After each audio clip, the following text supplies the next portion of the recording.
hardest DIYs for the NSX. Oh, I know you guys have been waiting for this video because the hard ones are definitely filled with drama. So let's go ahead and dive right into it. The first one is the door handle pop out feature. Originally, my door handle used to just pop out halfway. I fixed it. But what happened is while I fixed it, I scratched my door handle. And here's why. Because look how thin this is.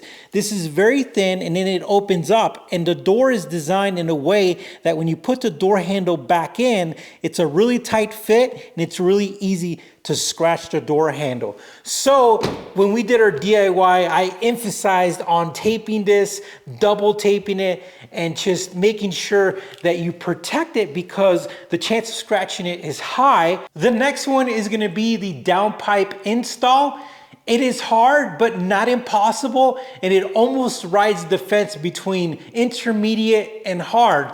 And the reason why is because you have to remove the bumper and you have to disassemble stuff. You have to follow some steps. There's a lot to it. And of course, if you have the time and patience, it's really not that difficult, but it's definitely a lot more difficult than an air filter. And that's why you put the downpipes under hard, because it takes more time than it is actually difficult. And that's why I put that one in hard.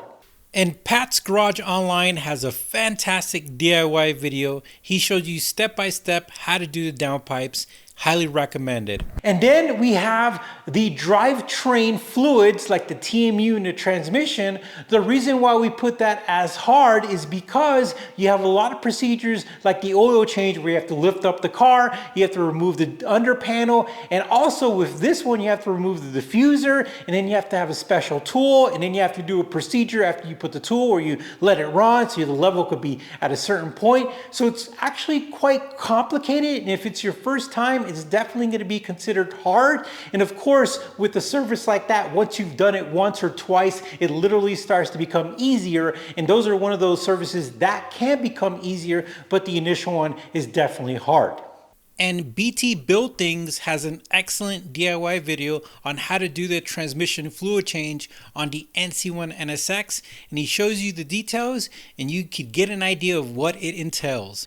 Now, luckily, this video doesn't have to be long, and that's because the NC1 NSX owns its reputation of being reliable. This car is really reliable, and I absolutely love it because when I was thinking about all the stuff, doing research and finding out what type of services people need to do, this car doesn't need a lot of service. So under the hard section, there isn't a lot of stuff, which is great, which makes this car one of those great cars to own. All right, guys. Well, if you think of anything I didn't think about, put it in the comment section.